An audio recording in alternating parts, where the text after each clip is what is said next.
السلام علیکم ورحمۃ اللہ وبرکاتہ۔ اعوذ باللہ من الشیطان الرجیم، بسم اللہ الرحمن الرحیم۔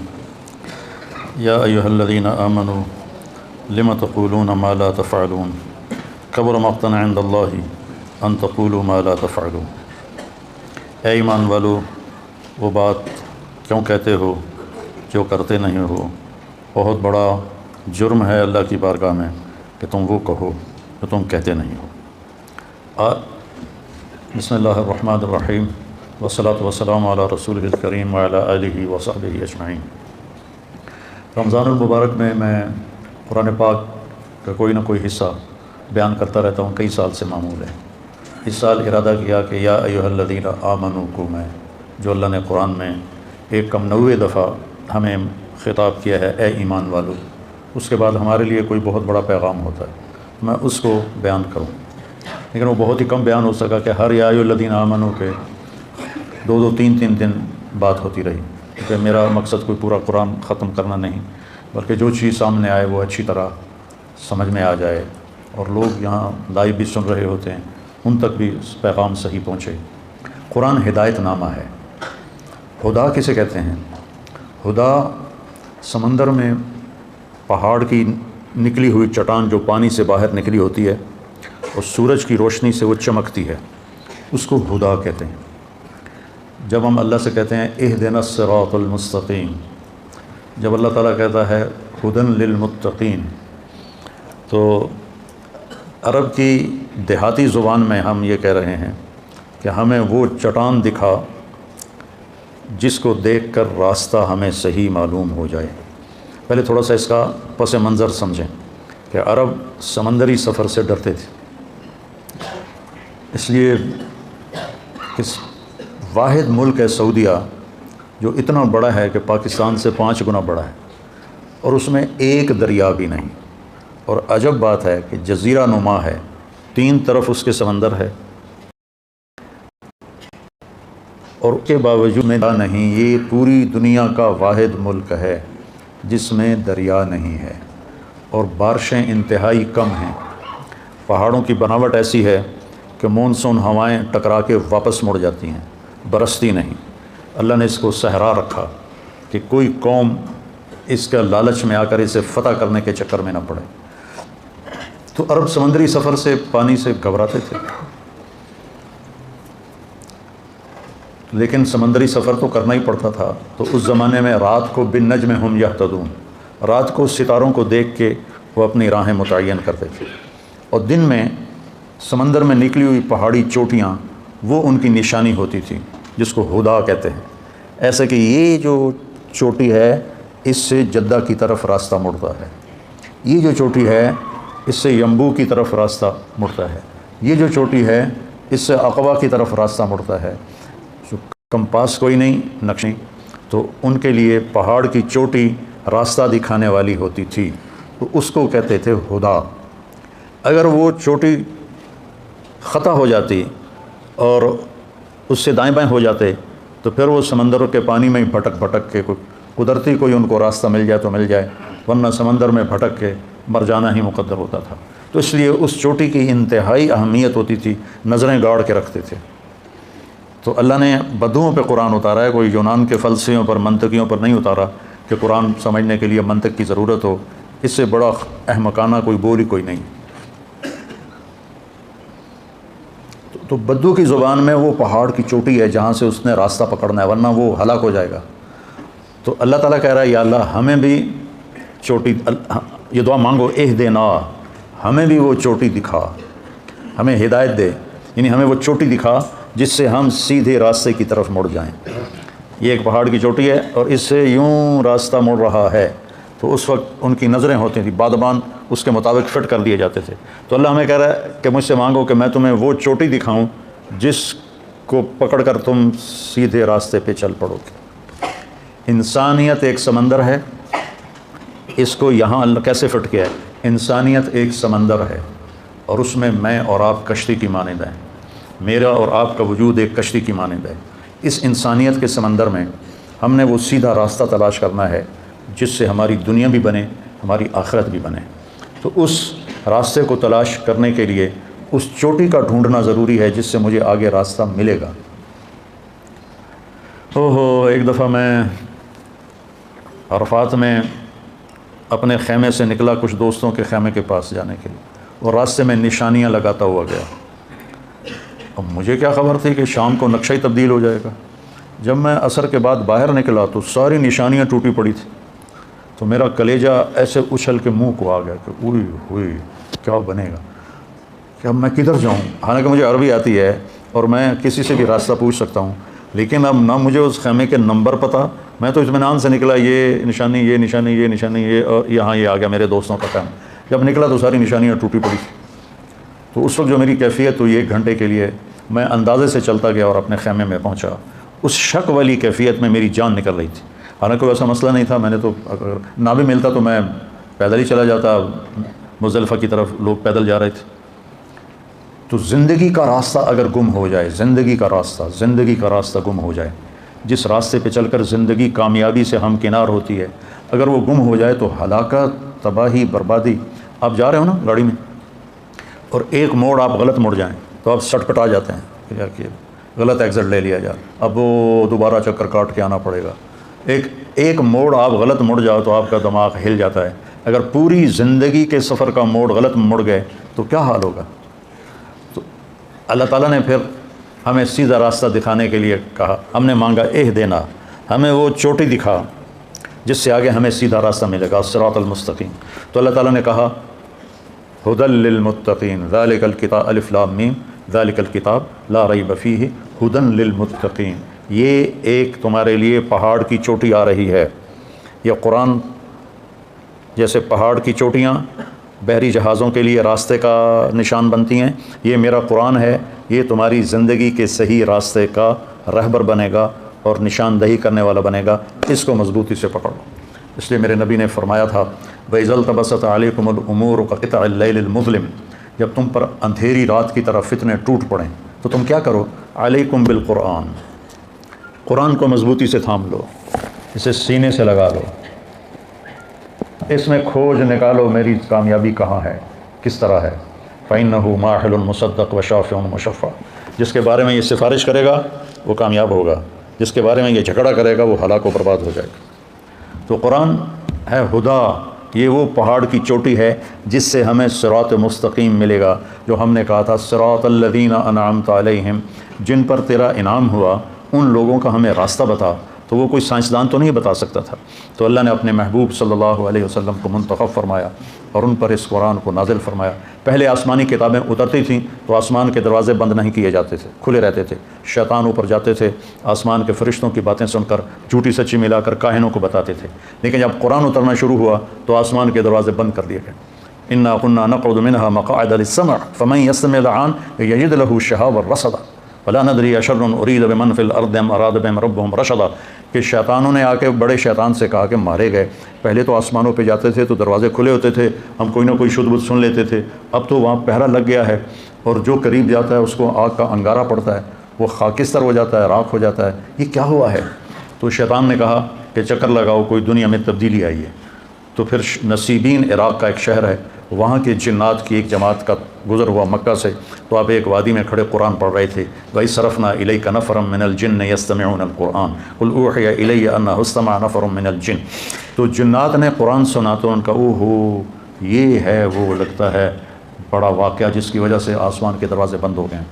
پہلی کتابوں کو لکھوایا گیا، اللہ نے لکھوایا فرشتوں کے ذریعے سے، تورات لکھوائی گئی، زبور لکھوائی گئی، انجیل بائبل لکھوائی گئی اور اتار دی گئی۔ یہ اللہ کی زبان سے نکلا ہوا کلام نہیں ہے، تورات، زبور، انجیل، یہ لکھا ہوا کلام ہے، اس لیے یہ تبدیل ہو گیا، اس میں خود اس مذہب والوں نے تبدیلیاں کر دیں، اور زبور تو ویسے ہی مٹ گئی، اس کا کوئی نشانی کوئی نہیں، اور باقی ساری کتابوں کے ترجمے موجود ہیں، اصل زبان میں جو کتاب تھی وہ نہیں ہے۔ قرآن اللہ کا کلام بھی ہے اور اللہ کی کتاب بھی ہے، باقی کتابیں اللہ کی کتاب ہیں، اللہ کا کلام نہیں، اللہ کی زبان سے تورات ادا نہیں ہوئی۔ اللہ کی زبان سے زبور ادا نہیں ہوئی، اللہ کی زبان سے انجیل ادا نہیں ہوئی۔ اگر اللہ کی زبان سے ادا ہوتی تو یہ بھی کبھی مٹ نہ سکتی، نہ کوئی انہیں تبدیل کر سکتا۔ جیسے قرآن کو کوئی آج تک بدل نہیں سکا، کوئی تبدیل نہیں کر سکا، اس جیسا کوئی کلام نہیں لا سکا۔ قرآن کا دعویٰ آج تک موجود ہے، قُلْ لَئِنِ اجْتَمَعَتِ الْإِنسُ وَالْجِنُّ عَلَىٰ أَنْ يَأْتُوا بِمِثْلِ هَٰذَا الْقُرْآنِ لَا يَأْتُونَ بِمِثْلِهِ وَلَوْ كَانَ بَعْضُهُمْ لِبَعْضٍ ظَهِيرًا۔ کہ ساری دنیا کے انسان جنات اکٹھے ہو کر اس جیسا کلام پیش کر دو تو اللہ کہتا ہے نہیں کر سکتے، چاہے کتنا ہی زور لگا لو، کتنا ہی زور لگا لو، نہیں کر سکتے۔ تو میرے مالک کی زبان سے نکلا ہوا کلام صرف قرآن ہے۔ قرآن لکھا ہوا نہیں آیا، تورات لکھی ہوئی آئی، زبور لکھی ہوئی آئی، انجیل لکھی ہوئی آئی، قرآن لکھا ہوا نہیں آیا۔ قرآن اللہ نے اپنی زبان سے ادا کیا اور جبریل کو سنایا، جبریل وہاں سے اللہ کے محبوب کے پاس لے کر آئے اور آپ کے دل پر اس کو وارد کیا اور پھر وہاں سے آپ کی زبان پہ ادا ہوا۔ وَإِنَّهُ لَتَنزِيلُ رَبِّ الْعَالَمِينَ، کس کا کلام ہے؟ رب العالمین کا۔ کون لایا ہے؟ نزل بہ روح الامین، جبریل فرشتہ لایا ہے۔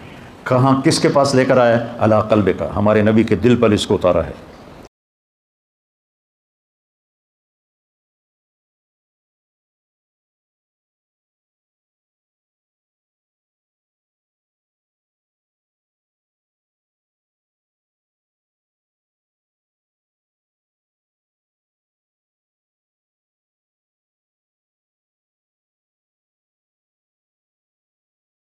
زبان پر نہیں اترا، دل سے پھر زبان پر آیا۔ کس لیے آیا ہے؟ لِتَكُونَ مِنَ الْمُنذِرِينَ، لوگوں کو آخرت کے بارے میں خبردار کرنے کے لیے آیا ہے، اور برے کام کے انجام بتانے کے لیے آیا ہے، اور اچھے کام کے نتیجے بتانے کے لیے آیا ہے۔ کس زبان میں ہے؟ بلسان عربی مبین، خوبصورت واضح عربی زبان میں ہے۔ عربی مبین سے یہ اشارہ ملتا ہے کہ قرآن سمجھنے کے لیے اتنی عربی کا جاننا ضروری ہے کہ بات تم پر کھل جائے۔ صرف ضرب یضرب والی عربی سے قرآن سمجھ میں نہیں آتا، اس کے لیے جان جوکھوں میں ڈال کے اس زبان کو سیکھنا پڑتا ہے، پھر اللہ تعالیٰ کھول دیتا ہے۔ جو بھی کوشش کرے گا اللہ اس پہ کھول دے گا۔ تو قرآن اللہ کی کتاب ہے، اللہ کا کلام ہے۔ باقی کتابیں اللہ کی کتاب ہیں، اللہ کا کلام نہیں ہے۔ قرآن نہ مٹنے کے لیے آیا ہے، اسے کوئی تبدیل نہیں کر سکتا، اس میں کوئی آگے پیچھے نہیں کر سکتا، کوئی آیت آگے اور کوئی آیت پیچھے نہیں کر سکتا، اس کو کوئی ختم نہیں کر سکتا۔ یہ اٹھا لیا جائے گا، ایک رات صبح اٹھیں گے تو قرآن خالی ہوگا، کچھ بھی نہیں ہوگا۔ تو میرے بھائیو، رمضان شریف ختم ہو رہا ہے، 27 کو یہاں چھٹیاں ہو جائیں گی، کل کا دن ہے اور پرسوں کا دن ہے۔ اس قرآن کو اپنے سینے سے لگا لو، اس کا ترجمہ پڑھو یہ کیا کہتا ہے۔ خاص طور پہ مکی صورتیں غور سے پڑھو کہ وہ جھنجھوڑتی ہیں انسانی دماغ کو اور انسانی دل پہ لرزہ طاری کر دینے والی صورتیں ہیں۔ ان کا جو ردم ہے اور ان کی جو موسیقی ہے وہ اتنی طاقتور ہے کہ سمجھ میں نہ آئے تو بھی دل ہلتا ہے۔ اذا الشمس كورت وإذا النجوم انكدرت وإذا الجبال سجرت وإذا العشار عطلت وإذا الوحوش حشرت وإذا البحار سجرت وإذا النفوس زوجت وإذا الموءودة سئلت بأي ذنب قتلت وإذا الصحف نشرت وإذا السماء كشطت وإذا الجحيم سعرت وإذا الجنة أزلفت علمت نفس ما أحضرت إذا السماء انفطرت وإذا الكواكب انتثرت وإذا البحار فجرت وإذا القبور بعثرت علمت نفس ما قدمت وأخرت۔ دل دماغ ہلا کہ نہیں ہلا؟ حالانکہ ترجمہ نہیں ہے، مکی صورتوں میں یہ طاقتور کلام ہے، سارا قرآن ہی طاقتور ہے۔ تو میں آپ سب سے کہہ رہا ہوں کہ قرآن کو پڑھو، اس کا ترجمہ پڑھو، اور پھر اپنے نبی کی زندگی پڑھو کہ میرے نبی نے زندگی کیسے گزاری۔ ہم جانور ہیں اگر ہمارے سامنے اپنے نبی کی زندگی نہیں ہے۔ ہمارے سامنے اگر پنجابی ثقافت ہے تو ہم جانور ہیں، ہمارے سامنے پشتو ثقافت ہے تو ہم جانور ہیں، ہمارے سامنے سندھی ثقافت ہے تو ہم جانور ہیں، ہمارے سامنے بلوچی ثقافت ہے تو ہم جانور ہیں۔ انسان وہ ہے جو اللہ کے نبی کی تہذیب اور ثقافت کے پیچھے چلنے والا۔ تو یہ تھوڑا سا تمہیداً میں نے بات کی۔ آج ایک آیت آئی ہے جس کے بارے میں بہت ہی غلط فہمیاں پائی جاتی ہیں۔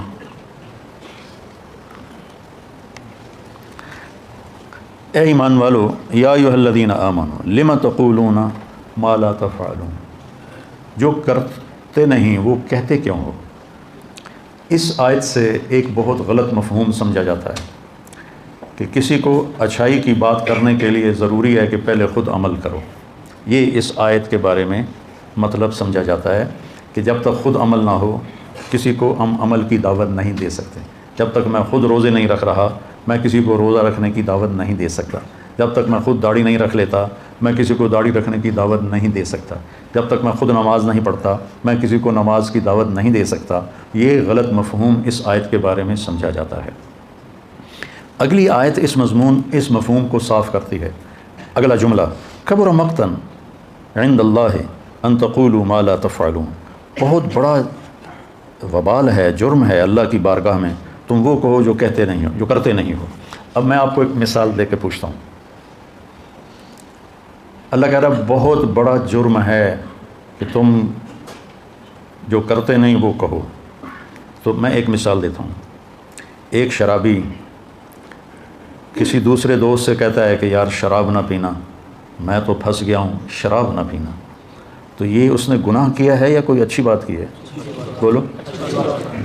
ایک باپ نماز نہیں پڑھتا لیکن چاہتا ہے میرے بچے نمازی ہوں، تو ان سے کہتا ہے بیٹا نماز پڑھ لیا کرو، تو یہ گناہ کیا ہے یا کوئی نیکی کا کام کیا ہے؟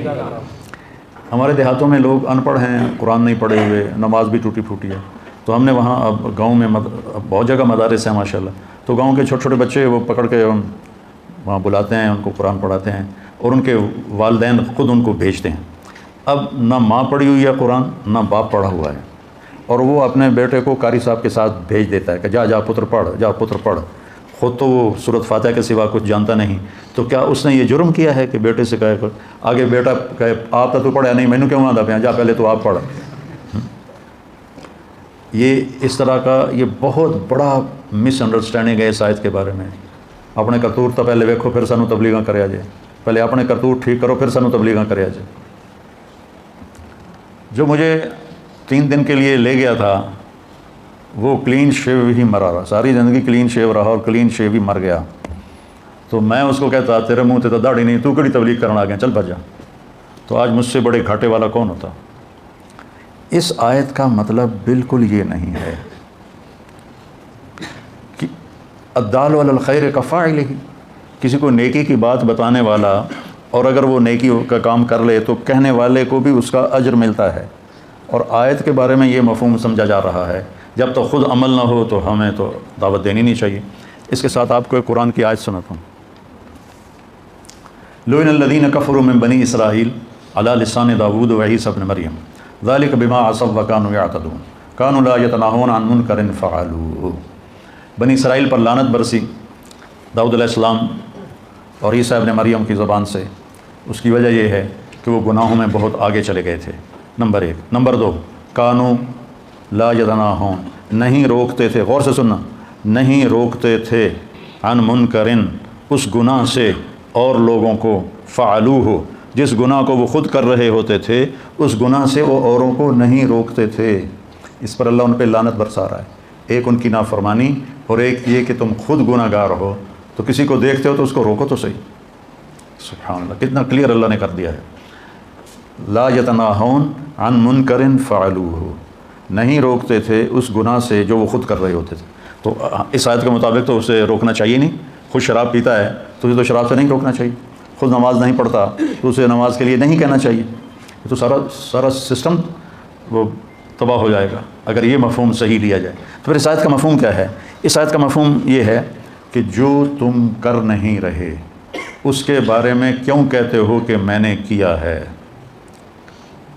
روزہ نہیں رکھا ہوا، ٹھیک ہے، اور لوگوں سے کہہ رہا ہے یار روزہ بڑا لگ رہا ہے، یہ ہے لما تقولون ما لا تفعلون، کہ جو کام تم نے نہیں کیا اس کام کے بارے میں کیوں کہتے ہو کہ میں نے کیا ہے۔ اب اگلی آیت سنو، بہت بڑا جرم ہے اللہ کی بارگاہ میں کہ تم کرتے تو ہو نہیں اور لوگوں کو کہتے ہو میں نے کیا ہے، یہ جھوٹ ہے اور یہ دھوکہ ہے، اس لیے یہ بہت بڑا جرم ہے اللہ کی بارگاہ میں، تب جا کر کبر و مقتن اپنے مقام پر آئے گا، ورنہ تو کبر و مقتن کا تو یہاں کوئی موقع ہی بنتا ہوا نظر نہیں آتا۔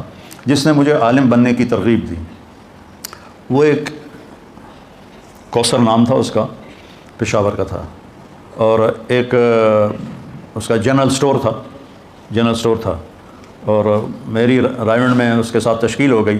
میں 4 مہینے کے آخری ہفتے میں تھا اور ایک لمحے کے لیے بھی میرے دل میں نہیں آیا 4 مہینے میں کہ میں ایک دفعہ خیال آیا، میں یہ سمجھتا تھا، آپ دیکھو کس قدر یعنی اس راستے کی اور اہل علم کی دل میں کمی تھی کہ میں سمجھتا تھا آدمی 6 مہینے میں مولوی بن جاتا ہوگا۔ تو میں نے ایک مولوی صاحب سے پوچھا میں نے کہا ایک مولوی کو بننے میں کتنے مہینے لگتے ہیں؟ مہینے؟ وہ کہنے لگا 8 سال لگتے ہیں۔ میں کو تیرو پھل ہو جائے 8 سال بڑا اوکھا کام ہے۔ تو میرے ذہن سے وہ نکل گیا۔ تو وہ میرے سال مجھ سے بڑا تھا عمر میں، وہ دکاندار تھا، دکان چلاتا تھا، میری تو اسے 18 سال عمر تھی۔ تو وہ مجھ سے پوچھتا ہے تم کیا کرتے ہو؟ میں نے کہا میں نے FSC کی ہے، میں نے میڈیکل کالج میں میڈیکل پڑھنا ہے، ڈاکٹر بننا ہے۔ کہنے لگا تمہارے والد کیا کرتے ہیں؟ میں نے کہا وہ ذمہ دار ہیں۔ کہنے لگا پھر تم عالم بن جاؤ، ڈاکٹر بن کے کیا کرو گے؟ عالم بن جاؤ، تمہاری آخرت بن جائے گی۔ اب میں اسے کہتا پہلے اپنی دکان سنبھال پھر میرے نال گل کریں۔ آپ تو دکاندار ہیں، میں نے تو آکھی جانا ہے عالم بن جا، چل چل۔ تو کتنا گھاٹے کا سودا ہوتا میری زندگی کا۔ تو مجھے ترغیب دینے لگ گیا تو عالم بن جا، تو عالم بن جا۔ میں کہا یار میری جان چھوڑ، مشکل کام ہے، میں نہیں کر سکتا۔ کہنے لگا اچھا ڈاکٹر بن کے کیا کرو گے؟ اتنا ہی ہے نا کہ پہلے بھی اللہ نے مال دیا ہوا ہے، اس نے پیسے کا لفظ استعمال کیا تھا، پہلے ہی اللہ نے پیسے دیے ہوئے ہیں، تو ڈاکٹر بنو گے تو کچھ پیسے اور زیادہ ہو جائیں گے، اس سے زیادہ تم ڈاکٹری میں کیا کرو گے؟ اس نے میری کلی اڑا دی، بھگ سے اڑ گئی۔ میں کہا اوئے یہ کتنی صحیح بات کر رہا ہے۔ چونکہ میں جب بھی ترغیب سنتا تھا ڈاکٹر بنو تو اس میں 2 باتیں مجھے یاد ہیں، میرے کانوں میں، میری یادداشت ٹھیک ہے ابھی تک۔ میری ماں بولتی یا میرا باپ بولتا یا میرا چاچا بولتا یا میرا کوئی بھی بولتا تو وہ کہتے طارق میاں ڈاکٹر بن جاؤ، بڑے پیسے، بڑی عزت۔ میری یادداشت میں نہیں کہ کسی نے کہا ہو لوگوں کی خدمت کرو گے، مریضوں کا علاج کرو گے، ان کی دعائیں لوگے، نیور، ہرگز نہیں۔ بھائی یہ 2 باتیں، ڈاکٹر بن جاؤ، بڑے پیسے، بڑی عزت۔ تو اس نے میری وکٹ اڑا دی کہ پہلے بھی اللہ نے دیا ہوا ہے، 100 پہ 1000 ہو جائیں گے۔ میں نے کہا یار یہ بات تو ٹھیک کر رہا ہے۔ تو اللہ نے میرا دماغ گھمایا اور آج میں آپ کے سامنے بیٹھا ہوں، میری زندگی گزر گئی اس راستے میں۔ تو میں تو اس کے لیے اتنی دعائیں کرتا ہوں، اس کا احسان ہی میں نہیں اتار سکتا کہ اس نے مجھے میرے پیچھے ہی پڑ گیا۔ تو اس آیت کا یہ مفہوم کبھی بھی نہیں رہا کہ خود عمل نہ ہو تو اوروں کو عمل کی دعوت نہیں دے سکتے، یہ کبھی بھی نہیں رہا۔ امام احمد بن حنبل اور ابو بکر صدیق یہ 2 ہستیاں ایسی ہیں جن کے بارے میں تاریخ کہتی ہے، ابو ہریرہ کہتے ہیں کہ اگر ابو بکر نہ ہوتے تو اللہ کا نام لینے والا کوئی نہ رہتا۔ اور اس کے پھر کوئی 225 سال کے بعد امام احمد بن حنبل کے بارے میں تاریخ نے یہ لکھا کہ اگر احمد بن حنبل نہ ہوتے تو اللہ کا نام لینے والا کوئی نہ رہتا۔ ایک بہت لمبی کہانی ہے جس میں اس قرآن کے بارے میں ایک غلط عقیدہ بدعتیوں نے ڈال دیا تھا، اس پر امام احمد بن حنبل جم گئے کہ میں اس عقیدے پر کبھی بھی فتویٰ نہیں دوں گا۔ حکومت ساری اس عقیدے پر آ گئی، اتنے علماء قتل کیے گئے، اور آخر ان کی باری آئی، یہ پکڑے گئے تو ان کو پہلے جیل میں ڈال دیا گیا۔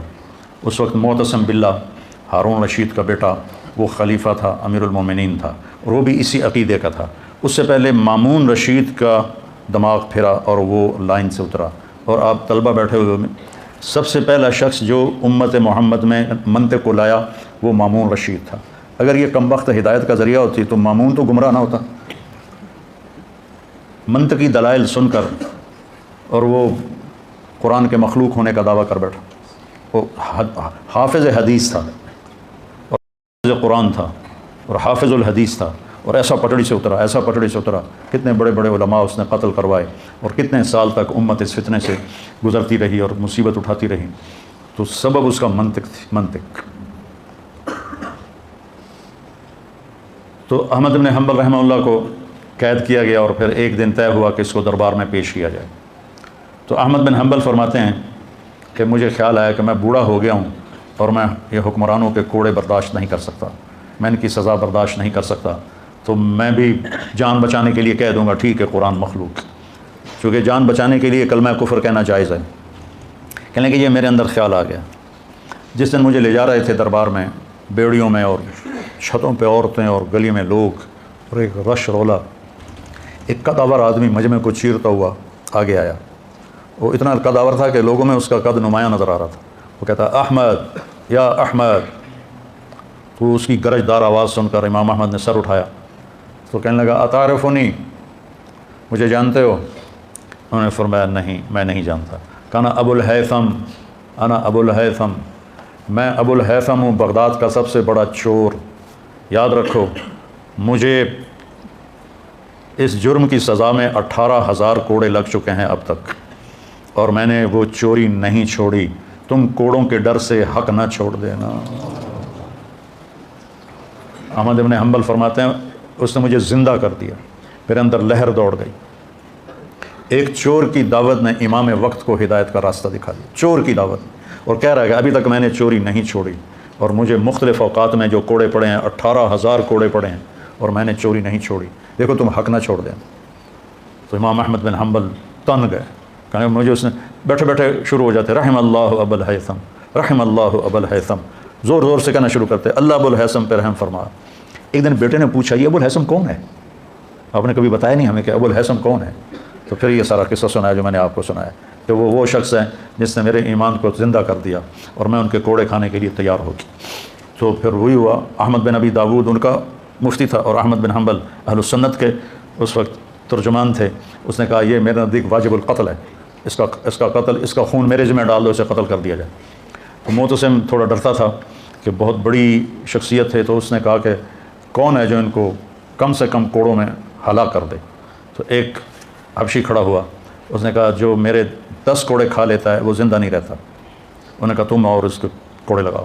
ان کا کرتا اتارا گیا اور اس نے 60 کوڑے لگائے، 60، اور خون ایسے بہہ رہا تھا، اور ان کی چادر کھل گئی، تہمت کھل گیا۔ جب تہمت کھلا تو انہوں نے کہا یا اللہ مجھے بے پردہ ہونے سے بچانا، تو کھلا ہوا کوئی چادر وہیں ہوا میں معلق ہو گیا، ایسے کھڑی ہو گئی، تو ان پر غشی طاری ہو گئی۔ تو احمد بن ابی داود آیا اور آ کر کہنے لگا اب بھی اگر تم کہہ دو قرآن مخلوق ہے تو میں تمہیں خلیفہ کے عذاب سے بچا لوں گا۔ تو نے ایسے جھرجھری لی اور کہنے لگے اب بھی تم کہہ دو کہ قرآن اللہ کا کلام ہے تو میں تمہیں اللہ کے عذاب سے بچا لوں گا۔ ایک چور کے کھاتے میں ہے امت کا اسلام، تو کبھی خیر کی بات سے منہ نہ موڑنا، چاہے تمہارا عمل ہے یا نہیں۔ دعوت دینا ہمارے ذمہ ہے، لوگوں کو خیر کی بات بتانا ہمارے ذمہ ہے۔ اس لیے میں کہتا رہتا ہوں کہ تبلیغ میں جاؤ آپ لوگ، صرف 3 دن لگا لیا کرو تو آپ کا بہت نفع ہوگا، بہت نفع ہوگا، بہت سیکھنے کو ملے گا۔ اور جیسے رمضان میں بھائی کوئی نماز پڑھ رہا ہے، کوئی قرآن پڑھ رہا ہے، کوئی تسبیح پڑھ رہا ہے، رمضان کے بعد بھی یہ شروع ہے تو انشاءاللہ بہت فائدہ ہوگا۔ سبحانک اللہم و بحمدک، اشہد ان لا الہ الا انت، استغفرک و اتوب الیک۔ اللہم انا نسألک خیر ما سألک منہ عبدک و نبیک محمد صلی اللہ علیہ وسلم، ونعوذ بک من شر ما استعاذک منہ عبدک و نبیک محمد صلی اللہ علیہ وسلم۔ اللہم انت المستعان و علیک البلاغ، لا حول ولا قوة الا باللہ، آمین۔